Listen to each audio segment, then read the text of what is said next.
Assalamu alaikum students. I really hope you all are fine. I am your chemistry instructor Professor Shahbaz. Students ऐसा है कि last lecture में basics पढ़ चुके हैं ऑर्गेनिक केमिस्ट्री के रिलेटेड। तो आज के स्पेसिफिक लेक्चर में हम सोर्सेज ऑफ ऑर्गेनिक कंपाउंड पढ़ेंगे, जिसमें तीन मेजर सोर्सेज हैं: coal, natural gas and petroleum. So detail से डिस्कशन की जाएगी। Let's move toward light board. जी स्टूडेंट्स, आज का लेक्चर स्टार्ट करते हैं sources of organic compound. Student, नाम से जाहिर है कि सोर्सेज ऑर्गेनिक कंपाउंड के ऑर्गेनिजम्स ही हो सकते हैं। Students, organisms as you know that आपको दो हालतों में मिलेंगे, या अलाइव या डेड। अलाइव मिलेंगे तो आपको organic compounds in the form of butter, lipids या प्रोटीन्स की फॉर्म में मिलेंगे। और अगर डेड फॉर्म में हैं तो सबसे पहले तो आप ये जान लें कि ऑर्गेनिजम्स डेड फॉर्म में आ जाएं और आफ्टर वेरी लॉन्ग इंटरवल उनकी जो रिमेनिंग्स हैं उनको हम फोसल्स बोलते हैं। अब ये फोसल्स आप सब जानते हैं सेडिमेंट्री रॉक्स में पाई जाती हैं, जैसे कि आप स्क्रीन पे कुछ फोसल्स देख रहे हैं। स्टूडेंट्स, अब ये फोसल एनिमल्स के भी हो सकते हैं, प्लांट्स के भी हो सकते हैं। अब एक थ्योरी है कि अगर कोई ऑर्गेनिज्म जमीन में ऐसी जगह पे बरीड हो जाए, ऐसी जगह पे पहुंच जाए, या उसका फोसल ऐसी जगह पहुंच जाए जहां पे बहुत हाई प्रेशर हो, एब्सेंस ऑफ एयर हो और हाई टेम्परेचर हो। सो इन तीनों चीजों की मौजूदगी में, मैं दोबारा रिपीट कर रहा हूं, हाई प्रेशर मट्टी का दबाव, absence of air and high temperature, so उस फोसल पे बैक्टीरियल और कुछ बायोकेमिकल रिएक्शंस प्रोसीड करेंगे और वो फोसल कन्वर्ट हो जाएगा फ्यूल के अंदर, जिसको हम फोसल फ्यूल कहते हैं। मिसाल के तौर पे अगर हम सऊदी अरब की बात करें या अरब कंट्रीज की बात करें, कहा यह जाता है कि हज़ारों साल पहले वहाँ पे अंबिया इकराम के दौर में जब लोगों पे अजाब नाजिल हुए तो वहाँ पूरी की पूरी बस्तियाँ जो थीं वो उलट गईं। So with the passage of time, वक्त के गुजरने के साथ साथ वो ऑर्गेनिजम्स फोसल्स में कन्वर्ट हुए और वो ज़मीन के ऐसी जगह पहुँच गए जहाँ पे मिट्टी का दबाव और टेम्परेचर बहुत ज़्यादा था और हवा की गैर मौजूदगी थी। So students, decomposition of fossil in the absence of air is called anaerobic decomposition।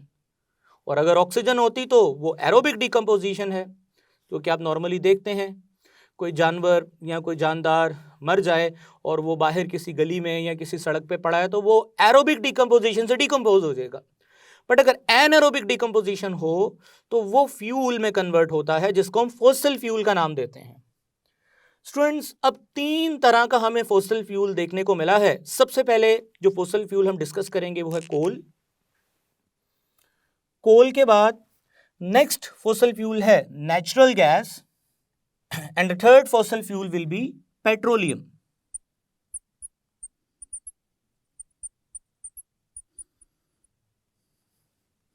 Ji students, one by one हम इन तीनों को डिस्कस करेंगे और इनके एप्लीकेशंस भी डिस्कस करेंगे। सो सबसे पहले आपको ये तो क्लियर हो गया कि फोसिल फ्यूल्स किन्हें बोलते हैं। फोसिल्स से बनने वाला fuel in the absence of oxygen at high pressure and high temperature sedimentary rocks के अंदर ये काम होता है। यानी ज़मीन के नीचे जो पहाड़ों की तहें हैं उन्हें हम सेडिमेंट्री रॉक्स बोलते हैं। स्टूडेंट्स, उन तहों के अंदर एक तो टेम्परेचर बहुत ज़्यादा होता है, इग्निशन बहुत ज़्यादा होती है वहाँ पे, हवा की गैर मौजूदगी में और मिट्टी के दबाव में जो फोसिल्स के ऊपर एक्शन होता है, बैक्टीरियल एक्शन, उससे वो फ्यूल में कन्वर्ट होता है। स्टूडेंट्स, सबसे पहले हम बात करेंगे कोल की। कोल, स्टूडेंट, सबसे पहले कोल को समझने के लिए आप इमेजिनरी तौर पे आपको वेजिटेशन नजर आ रही है। अब वेजिटेशन से मुराद क्या है कि ऐसी जगह जहां पे सब्जा है, सब्जियां हैं, दरख्त, उन्हें वेजिटेशन एरिया बोलते हैं। अब सपोज किया जा सकता है कि हजारों साल पहले इस वेजिटेशन वाले एरिया में इन्वायरमेंटल क्राइसिस की वजह से या इन्वायरमेंट में कुछ डिस्ट्रक्शन हुई होगी, जिसकी वजह से ये सारी वेजिटेशन तबाह हो गई और तबाह होने के बाद मिट्टी में दफन हो गई। स्टूडेंट, जैसे ही मिट्टी में दफन हुई तो मिट्टी का दबाव इस पे बढ़ता गया, बढ़ता गया, बढ़ता गया और ये सालों के अरसे में मिट्टी के नीचे दफन होती गई और मिट्टी के दबाव की वजह से नीचे आती गई। अब जिस वेजिटेशन में प्लांट्स हैं, वुड है, डिफरेंट तरह के और छोटी मोटी हर्ब्स, शर्ब्स या जड़ी बूटियां हैं जो कि दफन हो गई हैं। अब स्टूडेंट्स, वुड बैक्टीरियल एक्शन और केमिकल एक्शन के बायस अपने आप को चेंज करेगी एक कोल की इनिशियल स्टेज होती है जिसे पीट बोलते हैं। स्टूडेंट्स, आप मेरी स्क्रीन पे पीट देख सकते हैं जो कि एक ब्राउनिश कलर का कोयला है। इसको हम कोयला भी नहीं कह सकते, ये प्री मेच्योर सिचुएशन है कोयले की, या प्री मेच्योर शेप है कोयले की।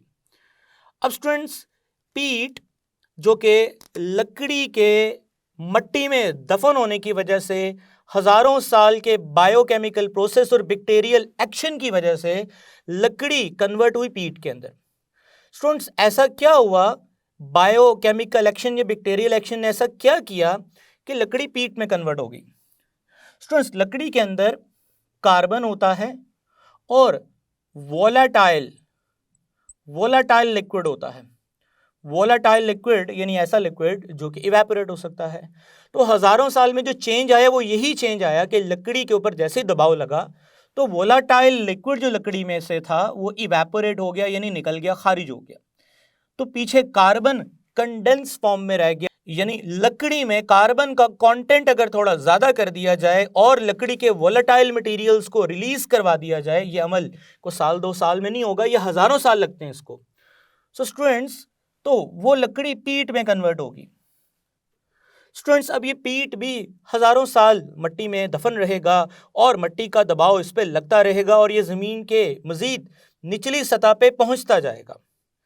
स्टूडेंट्स, मजीद हाई प्रेशर और हाई टेम्परेचर के बायस ये पीट लिग्नाइट में चेंज हो जाएगा, जो कि कोयले का दूसरे दर्जे की शक्ल का नाम है। स्टूडेंट्स, आप स्क्रीन पे लिग्नाइट को भी देख सकते हैं, ये थोड़ा सा डार्क ब्राउन है और इसमें कहा यह जाता है कि कार्बन की जो फीसद होती है लिग्नाइट के अंदर, सबसे पहले पीट में बताएं, पीट में यह कहा जाता है तकरीबन 50 से 55%, कुछ टेक्स्ट बुक में हो सकता है 60% भी लिखा हो, ये परसेंटेज वेरिएबल है, डिफरेंट लिटरेचर की बुक्स में आपको डिफरेंट परसेंटेजेस भी मिल सकती हैं। लिग्नाइट में कहा जाता है 60 से 65% कार्बन कंटेंट बढ़ जाता है, यानी कि मजीद वोलेटाइल मटेरियल निकल जाता है और कार्बन मजीद बढ़ जाता है और हार्डनेस बढ़ जाती है, यानी पीट थोड़ा सॉफ्ट होता है और लिग्नाइट थोड़ा हार्ड होता है। स्टूडेंट्स, वक्त के साथ साथ मजीद मट्टी का दबाव प्रेशर बढ़ता रहता है और आखिरकार लिग्नाइट अपने तीसरे दर्जे में पहुंचता है जिसको बिटुमिनस कोल बोलते हैं। स्टूडेंट्स, आप स्क्रीन पे बिटुमिनस कोल को देख सकते हैं। स्टूडेंट्स, ये वो कोल है जिसको आप डोमेस्टिक पर्पस के लिए यूज करते हैं और आप इसको इंडस्ट्री में भी यूज करते हैं, आपने इसको देखा है। जी स्टूडेंट्स, इसमें कहा यह जाता है कि 70% से कोई 85% तक कार्बन कंटेंट है। अगेन ये वैल्यूज आपको डिफरेंट बुक्स में डिफरेंट भी मिल सकती हैं। इस तरह स्टूडेंट्स, बिटुमिनस कोल मजीद वक्त अगर गुजारता है मट्टी के अंदर तो वो एंथ्रासाइट में बदल जाएगा, जिसमें 85% से 95% तक देखी गई है और ये बिल्कुल जेट ब्लैक होता है। आपको स्क्रीन पे एंथ्रासाइट भी नजर आ रहा है। स्टूडेंट्स, देखा यह गया है कि दुनिया में पाया जाने वाला जो टोटल कोल है, उस टोटल कोल का 50% से 60% जो रिजर्वायर है कोल का, यानी कि कोल के जो ज़खायर हैं, उनमें बिटुमिनस कोल है। जो एंथ्रासाइट है ना, वो तकरीबन 5% से कम ही है, यानी कुछ लिटरेचर की बुक में 4% लिखा है, कुछ में 5% लिखा है और कुछ में तो 1% भी मेंशन किया गया है एंथ्रासाइट को। एनीवेज, जो डोमिनेंट फॉर्म है कोल की वो बिटुमिनस है, तकरीबन 50 से 60% है। बाकी जो पीट है, लिग्नाइट है, वो भी तकरीबन 45 से 50% उसकी मिकदार भी आपको मिलेगी, जो कि आने वाले सालों में या आने वाले अरसे में वो आहिस्ता आहिस्ता बिटुमिनस और बिटुमिनस की जो मिकदार है वो एंथ्रासाइट में चेंज होगी। स्टूडेंट्स, कोल की रिजर्वेशन में अमेरिका यानी कि यूएसए जो है वो पहले नंबर पे आता है। बाकी मुल्कों की जो फहरिस्त आपको टेबल में नजर आ रही है कोल की रिजर्वायर्स को लेके, तो आप वाज़ेह तौर पे देख सकते हैं कि अमेरिका में कोल के रिजर्वायर बहुत ज़्यादा हैं as compare to other countries. Students, अब आपको ये समझ आ चुका है कि लकड़ी बैक्टीरियल एक्शन की वजह से पीट और लिग्नाइट और बिटुमिनस और एंथ्रासाइट में कन्वर्ट होगी और इस पूरे प्रोसेस को लकड़ी का एंथ्रासाइट की तरफ कन्वर्ट होना, यानी पीट, लिग्नाइट, बिटुमिनस, एंथ्रासाइट, ये होल प्रोसेस जो है, हम इस होल प्रोसेस को कार्बोनाइजेशन का अमल कहते हैं, यानी कार्बोनाइजेशन प्रोसेस है। अगर आप इसमें नोटिस करें तो क्या हो रहा है, एक ही चीज हो रही है कि लकड़ी में कार्बन कंटेंट की परसेंटेज में इजाफा हो रहा है और लकड़ी में वोलेटाइल केमिकल्स जो हैं वो रिमूव हो रहे हैं with the passage of time. So the whole process is known as carbonization process. Students, अब हम चलते हैं जी यूज ऑफ कोल. अगर पाकिस्तान की बात करें तो 180 बिलियन टन्स इसके पाकिस्तान में रिजर्वायर्स हैं और कोल एक सॉलिड फ्यूल है. अगर आप नेचुरल गैस की देखें वो गैस की फॉर्म में फ्यूल और पेट्रोलियम जो है वो लिक्विड की फॉर्म में फ्यूल है. तो सॉलिड जो है ना यानी कोयला वो एक सॉलिड फ्यूल के तौर पे भी माना जाता है. स्टूडेंट, इसका 80% जो है ना 80% वो यूज होता है टू बेक ब्रिक्स यानी कि ईंटों को बेक करने के लिए. आप जैसे कि आप स्क्रीन पे देख सकते हैं, आपको एक लॉन्ग सिलेंड्रिकल टावर नजर आ रहा है और इस टावर के अंदर आप लोगों ने अक्सर गांव देहातों में ईंटों को बेक होते हुए देखा है. इसमें कोयला ही इस्तेमाल होता है बेकिंग पर्पस के लिए. स्टूडेंट्स, डोमेस्टिक पर्पस में भी इसका इस्तेमाल देखा गया है. कोयले का ज्यादातर यूज पाकिस्तान के अंदर ब्रिक्स बेक करने में है, लेकिन गवर्नमेंट आजकल इसको पावर जनरेशन में यानी बिजली बनाने में भी इस्तेमाल कर रही है. स्टूडेंट्स, अब अगर हम कोल की डिस्ट्रक्टिव डिस्टिलेशन करें, what is destructive distillation? Student, word जो डिस्टिलेशन है, डिस्टिलेशन उसका मतलब होता है अलग करना. स्टूडेंट्स, अब जो डिस्टिलेशंस है वो हमारे सिलेबस में दो तरह की डिस्कस की गई हैं. उनमें एक डिस्ट्रक्टिव डिस्टिलेशन है और एक फ्रैक्शनल डिस्टिलेशन आगे जाके डिस्कस करेंगे. अब डिस्ट्रक्टिव डिस्टिलेशन क्या होता है? स्टूडेंट्स, अगर आप कोल को यानी कि जिसको हम कोयला भी कहते हैं, अगर आप उसको एब्सेंस ऑफ एयर हवा की गैर मौजूदगी में हाई प्रेशर और हाई टेम्परेचर पे किसी चेंबर में अगर आप उसको हीट करते हैं तो स्टूडेंट्स वो जो कोल है वो ब्रेक हो जाएगा फ्रैक्शंस के अंदर. अब वो कौन कौन सी फ्रैक्शंस हैं? उनमें सबसे पहले है कोक, उसके बाद है कोल तार और उसके बाद है कोल गैस. स्टूडेंट्स, आप लोग स्क्रीन पे एक वीडियो देख सकते हैं.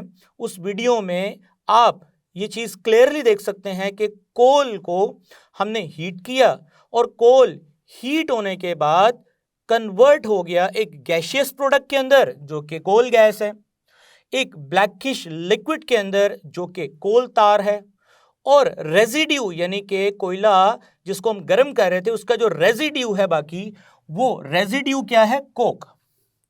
स्टूडेंट्स, कोल को डिस्ट्रक्टिवली डिस्टिलेट करना यानी in the absence of air and the presence of high pressure is called destructive distillation.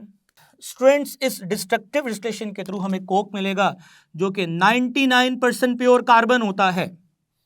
हम इस कोक का शू पॉलिश में इस्तेमाल करते हैं, प्रिंटर की इंक्स में इस्तेमाल करते हैं और इसका डिफरेंट जगहों पे यूज देखा गया है. स्टूडेंट, कोल गैस जो है उसके बारे में आपको ये बता दूं कि जो कोल गैस है वो एक लो बॉइलिंग गैस का मिक्सर है. मसलन उसमें मीथेन गैस का कुछ कंटेंट होता है, उसमें कार्बन मोनोऑक्साइड होती है और उसमें हाइड्रोजन होती है. ये coal gas as a fuel हम लोग इसको यूज कर सकते हैं. स्टूडेंट, ये जो कोल तार है ना ये बहुत इंपॉर्टेंट केमिकल है.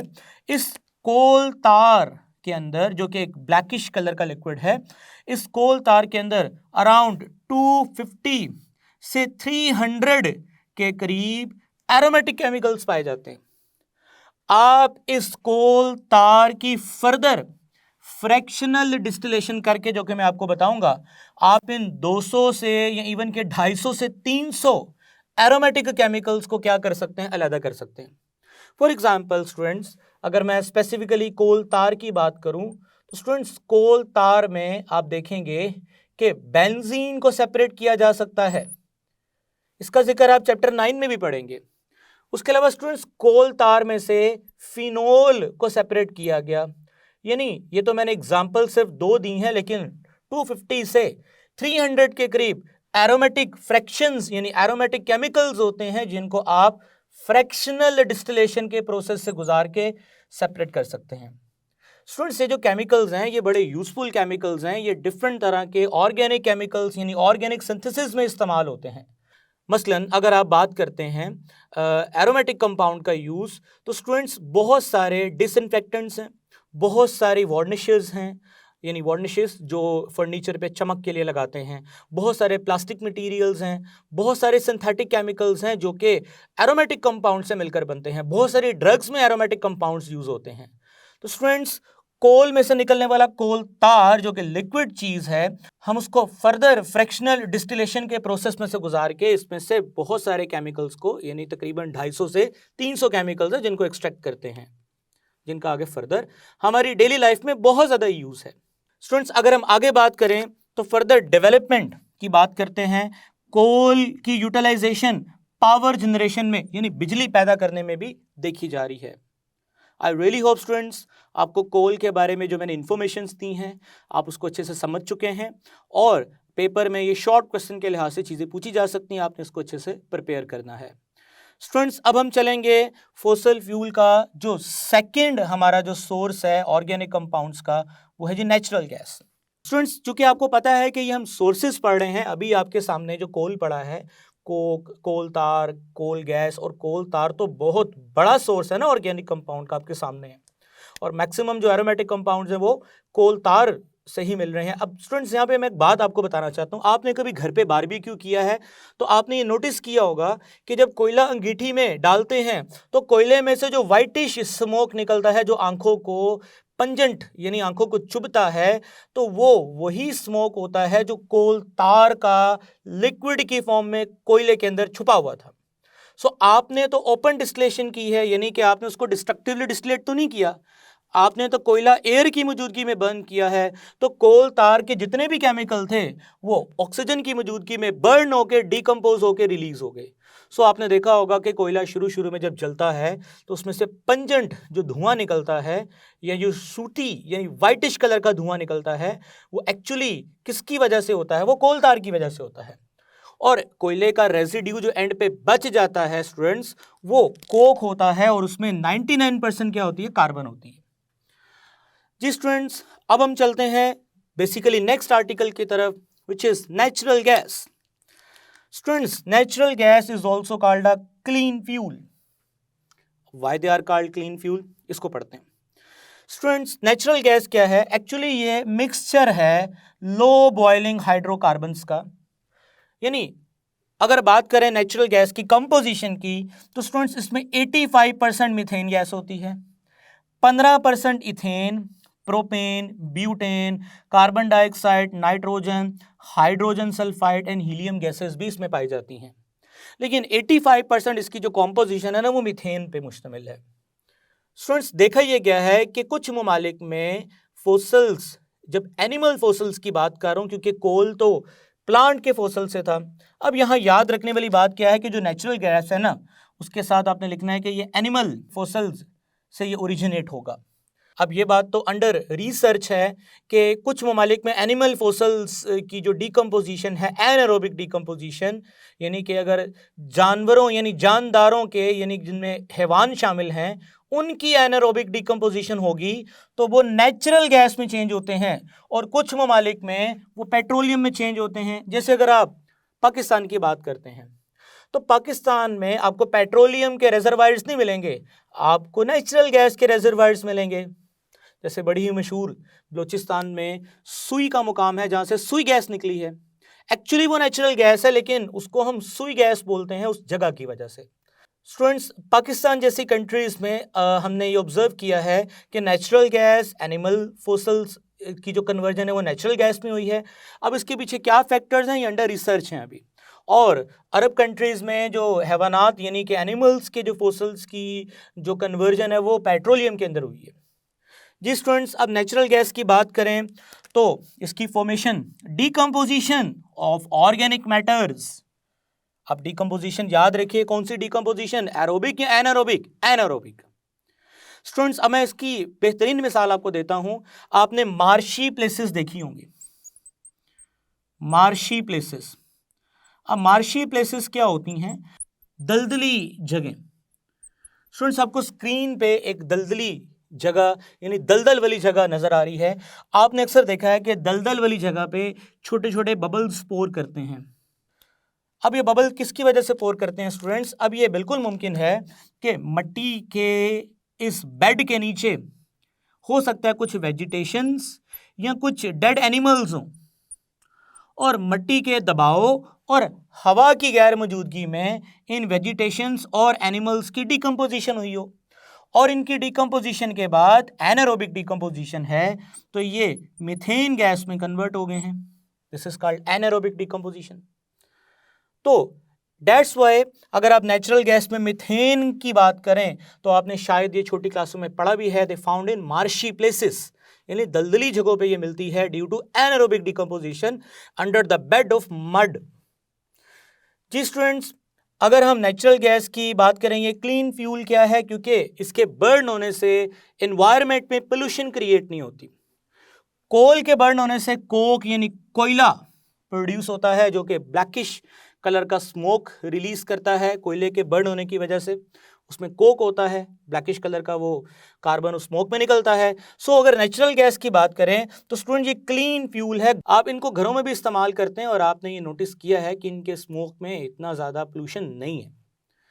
स्टूडेंट्स अगर बात की जाए तो हमें ये जो नेचुरल गैस है इसका यूज़ देखा जाए तो ये पावर जनरेशन में यूज़ होती है, सीमेंट फर्टिलाइजर्स की कंपनीज में यूज़ हो रही है, ये एज अ फ्यूल इसको यूज़ करते हैं। सीएनजी कॉम्प्रेस नेचुरल गैस के तौर पे फ्यूल के तौर पे इसका इस्तेमाल किया जाता है।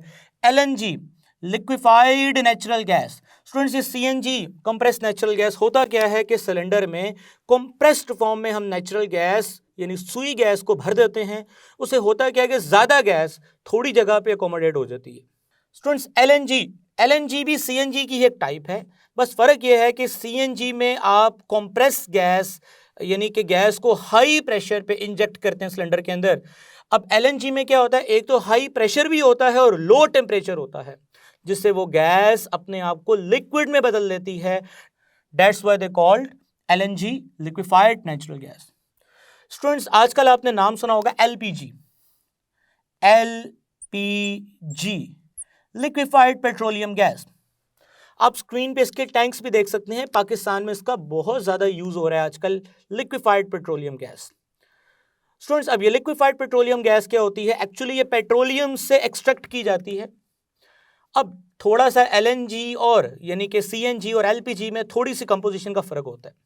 स्टूडेंट्स एलपीजी के अंदर जो मेन कंस्टिट्यूएंट्स होता है या तो वो प्रोपीन या प्रोपेलीन या ब्यूटीन या ब्यूटेलीन का पाया जाता है।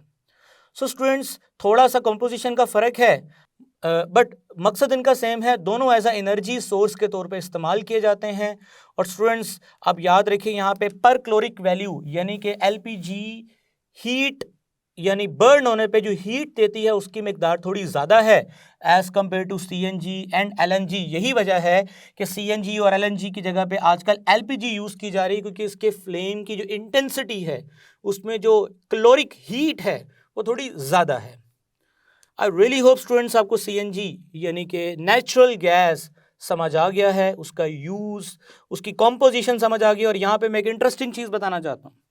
स्टूडेंट्स हमारे घरों में जो सुई गैस के नाम से गैस आते हैं उसमें स्मेल है, लेकिन मज़े की बात यह है कि नेचुरल गैस की अपनी कोई स्मेल नहीं होती। अब सुई गैस यानी जो महकमा है सुई गैस का वो खुद से स्मेली केमिकल्स को ऐड करता है, क्योंकि अगर कहीं से लीकेज हो तो स्मेली केमिकल्स की वजह से हमें इस गैस का पता चल सके। अपनी इसकी कोई स्मेल नहीं है, खुद स्मेल ऐड की जाती है ताकि इसकी लीकेज पता चल सके। जी स्टूडेंट्स अब हम मूव करते हैं आखिरी फॉसिल फ्यूल की तरफ, which is petroleum. Students petroleum के कुछ और भी नाम हैं, लाइक हम इसको क्रूड ऑयल भी कहते हैं, हम इसको गोल्ड ऑयल भी कहते हैं, हम इसको रॉक ऑयल भी कहते हैं, ये इसके डिफरेंट नाम हैं। स्टूडेंट्स अगर आप पेट्रोलियम की अकरेंस की बात करें तो ये एग्जिस्ट करता है सेडिमेंट्री रॉक्स में, चट्टानों में जो ज़ेरे ज़मीन है। तो हम क्या करते हैं, अगर आप छोटा सा एक वीडियो क्लिप यहाँ पे देख सकें तो स्टूडेंट्स क्या किया जा रहा है कि ज़मीन में ड्रिल करके हम इसको पंप आउट करते हैं पेट्रोलियम को। स्टूडेंट्स जब पेट्रोलियम जिसको हम इनिशियली जब पंप आउट करते हैं तो हम उसको क्रूड ऑयल का नाम देते हैं। स्टूडेंट्स इस क्रूड ऑयल में अगर हम इस क्रूड ऑयल की बात करें तो क्रूड ऑयल की रिफाइनिंग जब इसकी सफाई सुथराई करते हैं तो तब हम इसको पेट्रोलियम का नाम देते हैं, पेट्रोलियम यानी रॉक ऑयल। अब अगर क्रूड ऑयल की स्पेसिफिकली बात की जाए स्टूडेंट्स, तो क्रूड ऑयल के अंदर स्टूडेंट्स ये सेडिमेंट्री रॉक्स में, चूंकि क्रूड ऑयल सेडिमेंट्री रॉक्स के दरमियान में होता है, सो ये जो सेडिमेंट्री रॉक्स में से जब क्रूड ऑयल निकलता है तो इसमें काफ़ी ज़्यादा डस्ट मीन्स अर्थली इम्प्योरिटीज़, इसमें कुछ हद तक वाटर कंटेंट भी होता है और कुछ और भी इम्प्योरिटीज़ होती हैं, लाइक इसमें सल्फ़र होती है, लाइक इसमें हाइड्रोजन सल्फाइड गैस होती है। सो ज़मीन की अर्थली इम्प्योरिटीज़ लाइक मड या मिट्टी के ज़रात होते हैं। सो हम लोग क्या करते हैं, जब ड्रिलिंग करके उसको निकालते हैं तो क्रूड ऑयल की रिफाइनिंग करते हैं, और रिफाइनिंग में वाटर, डस्ट और सल्फ़र के केमिकल्स को अलग करने के बाद हमारे पास जो ग्रीनिश कलर का एक लिक्विड नुमा चीज़ मिलती है, हम उसको पेट्रोलियम का नाम देते हैं। स्टूडेंट्स, ये जो पेट्रोलियम है ना, इसके बारे में एक मैं स्टेटमेंट लिख दूं कि पेट्रोलियम जो है ना वो कंपाउंड नहीं है, यानी कि ये कोई एक स्पेसिफिक केमिकल नहीं है, एक्चुअली ये मिक्सचर का नाम है। और इस मिक्सचर के अंदर कार्बन 1 से लेकर कार्बन 40 तक, कार्बन 1 से लेकर कार्बन 40 यानी एक कार्बन से लेकर 40 कार्बन तक वाले केमिकल्स मिलेंगे। यानी कि ऐसे केमिकल्स मिलेंगे जिनमें एक कार्बन अलग, methane, ethane, propane, butane, pentane, hexane, up to 40 carbons तक आपको जो ऑर्गेनिक केमिकल्स हैं वो इसमें से मिल सकते हैं। अब मैक्सिमम इनमें जो कार्बन 1 से लेकर कार्बन 14 तक के केमिकल्स हैं वो अल्केन और समहाउ कुछ केमिकल्स अल्कीन की फॉर्म में भी एग्जिस्ट करते हैं। यानी कि ऐसा नहीं है कि आपको इसमें केमिकल अल्डिहाइड या कीटोन्स की फॉर्म में मिलेंगे, पेट्रोलियम से निकलने वाले जो केमिकल्स होंगे वो अल्केन की शेप में मिलेंगे आपको, जिसमें एक कार्बन भी हो सकता है, 2, 3 और अप टू 40 कार्बन हो सकते हैं। स्टूडेंट्स, अब हमने करना क्या है कि इस पेट्रोलियम में से इन फ्रैक्शंस को सेपरेट करना है। सो इन फ्रैक्शंस को सेपरेट करने के लिए जो हमने टावर आपके सामने बनाया है, this is called fractional distillation tower. Students, आपने वैसे तो कई बार इसको पढ़ा है, फ्रैक्शनल डिस्टिलेशन टावर को मैट्रिक में भी पढ़ा है, लेकिन थोड़ा सा इसका प्रिंसिपल मैं रिपीट कर देता हूं। स्टूडेंट्स, लेट्स से मेरे पास एक कंटेनर है और उस कंटेनर में ए, बी, सी 3 फ्रैक्शंस हैं। इनमें से ए का बॉइलिंग पॉइंट है 50 डिग्री, बी का बॉइलिंग पॉइंट है 150 डिग्री और सी का बॉइलिंग पॉइंट है 300 डिग्री। अब मैं चाहता हूं कि इस मिक्सर में से ए, बी, सी को अलग करूं। स्टूडेंट्स, याद रखिए, मैं जान जाऊंगा या आप भी समझ आएंगे कि ए लो बॉइलिंग मतलब लो डेंस, हाई बॉइलिंग का मतलब हाई डेंस, यानी कि जिसका बॉइलिंग पॉइंट ज़्यादा होता है ना वो हाई डेंसिटी रखता है, जैसे सॉलिड्स वगैरह हाई डेंसिटी रखते हैं। गैसेस वगैरह लो बॉइलिंग, उनकी जो डेंसिटी है वो भी लो होगी। स्टूडेंट्स, अब करना क्या है कि हम इसको बॉयल करेंगे, यानी कि इस कंटेनर को हीट करेंगे। जैसे इस कंटेनर को हीट करेंगे तो बॉइलिंग पॉइंट की बेसिस पे सबसे पहले इस कंटेनर में से जो चीज़ इवेपोरेट होगी वो ए है, उसके बाद बी और उसके बाद सी। तो on the basis of boiling point and densities, very important word densities, हम चीज़ों को अलग कर सकते हैं और इस प्रोसेस का नाम है स्टूडेंट्स फ्रैक्शनल डिस्टिलेशन। अब आपके सामने मैंने एक रफ सा एक टावर बनाया है। इस टावर में आपको एक लॉन्ग सिलेंड्रिकल रॉड नजर आ रहा है। इस रॉड के बॉटम पे पैंदे में एक कॉइल लगी होती है और उस कॉइल का काम है कि फ्यूल को हीट करना। अब मैं लेट से यहाँ पे कॉइल बना रहा हूँ। स्टूडेंट, इस कॉइल का काम क्या है कि इस पेट्रोलियम को जो कि हमने ड्रिल करके ज़मीन से निकाला है, साफ किया है, इसमें डाल दिया, इसको हीट करे।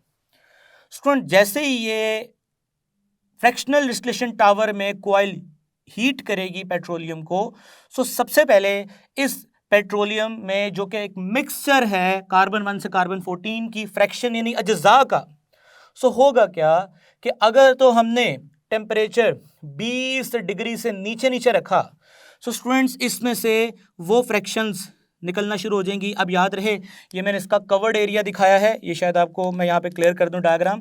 स्टूडेंट्स, इसका ना केज है, टावर का ना केज है, और ये केज का इनसाइड व्यू नजर आ रहा है आपको। इस इनसाइड व्यू में आपको छोटी छोटी डिस्क नजर आ रही हैं, आपको ये डिस्क नजर आ रही हैं स्टूडेंट्स। इन डिस्क के अंदर छोटे छोटे होल्स होते हैं रबर के। अब इन होल्स का काम क्या है, ये रास्ता देती हैं, ये जो होल्स हैं ये पैसेज प्रोवाइड करती हैं। मसलन अभी मैं बात करता हूं, जैसे कि अगर तो मैं 20 डिग्री से नीचे नीचे हीट करूंगा तो इसमें से कुछ वेपर्स निकलेंगे। वो जो वेपर्स है ना, उन वेपर्स में कार्बन 1 यानी मीथेन होगा, कार्बन 2 इथेन होगा, कार्बन 3 प्रोपेन होगा, कार्बन 4 ब्यूटेन होगा। यानी कि ये वो वेपर्स हैं जो बहुत ही लो बॉइलिंग है, यानी उनका बॉइलिंग पॉइंट 20 से भी कम है। और मजे की बात यह है कि वो बहुत ही कम डेंस हैं, यानी कि वो इतने ज्यादा गाढ़े नहीं है, डेंसिटी उनकी लो है। स्टूडेंट्स इनकी डेंसिटी लो होती है ना, वो ऊपर ऊपर ऊपर मूव करते हैं। तो स्टूडेंट्स अब होगा ये कि ये जो होल्स हैं, इन होल्स में से, ये रबर के होल्स हैं, ये पास ऑन होल्स हैं, ये रबर के होल्स हैं, इनमें से मटेरियल पास ऑन हो जाएगा। स्टूडेंट्स पास ऑन होता होता होता बिल्कुल अपर चेंबर में पहुंचेगा और लो डेंसिटी की वजह से ऊपर गया, पहले ही बॉयल हो गया 20 डिग्री से, क्योंकि उसका बॉइलिंग पॉइंट कम था। स्टूडेंट जैसे ही वेपर्स यहां पे आएंगे, शक्कर लगा होता है, शक्कर इन वेपर्स को खींच लेगा। जैसे वो इन वेपर्स को खींचेगा तो इन वेपर्स की अगर देखा जाए तो उसमें कार्बन 1 से कार्बन 4 यानी इसमें मीथेन, इथेन, प्रोपेन, ब्यूटेन यानी 4 कार्बन तक की फ्रैक्शंस है। स्टूडेंट्स इन फ्रैक्शंस को हम, यानी कि ऐसा नहीं कि ये जो हमें यहाँ पे इस सिलेंडर में जो फ्रैक्शंस मिली हैं ये एक फ्रैक्शन है, ये भी मिक्सचर है। फर्दर इन फ्रैक्शंस की फ्रैक्शनल डिस्टिलेशन करके कार्बन 1, 2, 3, 4 को भी अलग किया जा सकता है। सो अभी मिक्सचर में से सब मिक्सचर्स को अलग किया, अब सब मिक्सचर्स में से हम फ्रैक्शंस को अलग कर सकते हैं, बट हमें उसकी जरूरत नहीं पड़ती, हम इनको ही एज अ फ्यूल यूज कर लेते हैं। लेकिन हम कर सकते हैं अलग, टेक्निक का नाम फ्रैक्शनल डिस्टिलेशन ही होगा। स्टूडेंट्स इन फ्रैक्शंस को हम एज अ फ्यूल यूज करते हैं। आप इन फ्रैक्शंस को सीएनजी में भी यूज कर सकते हैं। अगेन इन फ्रैक्शंस को एलपीजी लिक्विफाइड पेट्रोलियम गैस के तौर पे भी यूज कर सकते हैं, फ्यूल यूज कर सकते हैं। स्टूडेंट्स अब ये जो नेचुरल गैस है जिसमें कार्बन 1 से कार्बन 4 तक के फ्रैक्शंस हैं, आप इन्हें सीएनजी का मुतबादिल यानी एलपीजी लिक्विफाइड पेट्रोलियम गैस के तौर पे भी यूज कर सकते हैं, क्योंकि इसमें ज्यादातर फ्रैक्शन कार्बन 2 से कार्बन 4 तक, उसमें भी डोमिनेंट देखा जाए तो C3 और C4 की फ्रैक्शन ज्यादा होती हैं। स्टूडेंट्स आगे बात करेंगे, अगर हम इस पेट्रोलियम को हीट करते हैं अराउंड 20 to 60 डिग्री के दरमियान में, तो इसमें से निकलने वाले जो वेपर्स हैं वो होल्स को क्रॉस करेंगे, पास करेंगे, और पास करने के बाद सेकंड टीयर पे पहुंचेंगे। अपर टीयर पे पहुंचने के लिए कार्बन 1 से कार्बन 4 तक होना जरूरी था, क्योंकि अब जो सेकंड फ्रैक्शन आ रही है उसमें कार्बन 5 से कार्बन 6 है, यानी उनकी डेंसिटी थोड़ी ज्यादा है, बॉइलिंग पॉइंट भी ज्यादा है उसका। सो वो उस जगह नहीं जाएगा जहां कार्बन 4 तक के मेंबर्स गए, ये थोड़े नीचे ही वेपर्स रुकेंगे। सो स्टूडेंट्स जैसे ही वेपर्स फ्लो करेंगे इस चैम्बर में पहुंचेंगे, शक्कर इनको सक कर लेगा, और जैसे ही शक्कर इनको सक करेगा, यहाँ पे जैसे ही ये कंटेनर लगा है, इस कंटेनर में कार्बन 5 से कार्बन 6 वाले जो फ्रैक्शंस हैं वो पहुंचेंगे, इनको कंडेंस किया जाएगा, ठंडा किया जाएगा। ठंडा करने के बाद इनको दोबारा से लिक्विड में कन्वर्ट किया जाएगा। स्टूडेंट्स ये जो लिक्विड है ये पेट्रोलियम ईथर के नाम से इस फ्रैक्शन को हम इसको लिखते हैं, और ये एज अ सॉल्वेंट यानी कि बहुत सारे ऑर्गेनिक कंपाउंड को सोल्यूशन में कन्वर्ट करने के लिए एज अ सॉल्वेंट के तौर पे इस्तेमाल होता है। जी स्टूडेंट्स इसी तरह हम आगे मूव करें, लिग्राइन एंड नेफ्था। अगर हम पेट्रोलियम को 60 डिग्री से 100 डिग्री तक हीट करते हैं तो स्टूडेंट्स इस पेट्रोलियम में से, इस विस्कस लिक्विड में से जो मटेरियल यानी कि जो वेपर्स बाहर आएंगे उनमें कार्बन 6 से कार्बन 7 तक की फ्रैक्शंस होंगी, और वो थर्ड टीयर में इकट्ठी होंगी। यानी कि जैसे जैसे फ्रैक्शंस हैवी होती जाएंगी वो नीचे इकट्ठी होंगी, और जैसे जैसे लाइट होती जाएंगी ऊपर इकट्ठी होंगी। So on the basis of boiling point and their densities हम पेट्रोलियम में से फ्रैक्शंस को क्या कर रहे हैं, अलग कर रहे हैं। स्टूडेंट्स ये चार्ट आपके सामने है, वैसे आपके टेक्स्ट बुक में जो चार्ट बना हुआ है वो भी मैं आपकी स्क्रीन पे डिस्प्ले कर रहा हूँ, ऑलमोस्ट मैंने वही चार्ट बनाया है।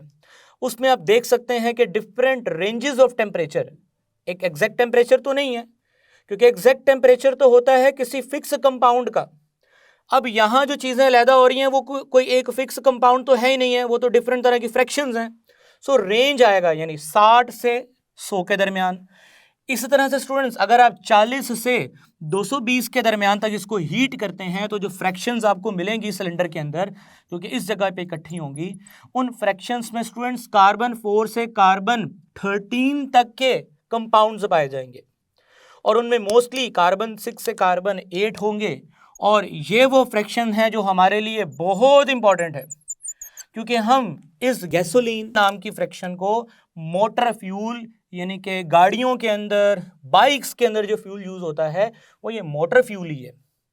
सो स्टूडेंट्स, अब gasoline as a fuel use होता है और इसमें यानी कि इसका मतलब जो हेक्सेन, हेप्टेन, ऑक्टेन अल्केन्स के जो नाम हैं, आप लोग इसको आगे पढ़ोगे जाके, ये गाड़ियों में एज अ फ्यूल यूज हो रहे हैं एनर्जी प्रोड्यूस करने के लिए, यानी कि ये बाइक्स में बर्न होंगे और बर्न होने के बाद एनर्जी प्रोड्यूस करते हैं।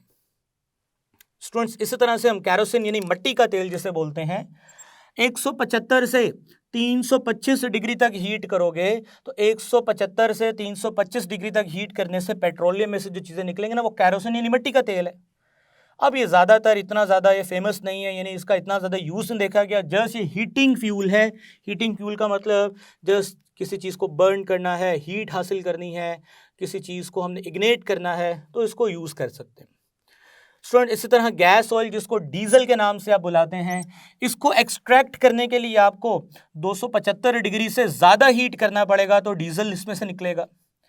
इस तरह से स्टूडेंट्स जो बाकी रेजिड्यू बच गया है उनमें से भी चीज़ों को अलग कर सकते हैं बॉइलिंग पॉइंट बढ़ा के। अब उनमें जो इसमें रेजिड्यू बच जाएगा, ये चीज़ें निकलने के बाद उनमें लुब्रिकेटिंग ऑयल है, उनमें ग्रीसीज हैं, उनमें पैराफिन है, उनमें स्पाल्ट है, उनमें पेट्रोलियम कोक है। सो स्टूडेंट्स, ये वो फ्रैक्शंस हैं जो काफ़ी हैवी हैं, डेंस हैं, विस्कस हैं और अभी तक रेजिड्यू की फॉर्म में पेट्रोलियम के अंदर ही हैं। इनको निकालने के लिए फिर हमें मज़ीद तकरीबन 300 डिग्री से भी ज़्यादा हीट करना पड़ता है। अब एस्पाल्ट स्टूडेंट्स बड़ी मशहूर फ्रैक्शन है। आप इसको सड़कों पे लुक के तौर पे आपने देखा है, सड़कों पे लुक डाली जाती है, काले रंग का वो केमिकल होता है, वो एस्पाल्ट कहलाता है। स्टूडेंट्स, आपकी बुक में ये टेबल बना हुआ है, आप इसको डिटेल से देखिएगा, यूजेस देखिएगा। एंट्रेंस टेस्ट के हवाले से एमसीक्यू उसमें से पूछे जा सकते हैं, शॉर्ट क्वेश्चंस पूछे जा सकते हैं। फ्रैक्शंस के नाम याद करें, उनके बॉइलिंग रेंजेस याद करें और उनके अंदर फ्रैक्शंस के अंदर कितने कार्बन से लेकर कितने कार्बन तक पाए जाते हैं, उनके यूजेस याद करें। लास्ट में स्टूडेंट्स आपके साथ स्क्रीन पे एक टेबल शेयर किया जा रहा है। उस टेबल में डिफरेंट तरह की रिफाइनरीज कहाँ कहाँ पे ये ऑपरेशंस होते हैं, पेट्रोलियम में से फ्रैक्शनल डिस्टिलेशन करके फ्रैक्शंस को अलग करने का जो प्रोसेस है ये किन किन जगहों पे हो रहा है और उन रिफाइनरीज की लोकेशन और उनकी कैपेसिटीज़ क्या हैं, वो आपको स्क्रीन पे डाटा नज़र आ रहा है।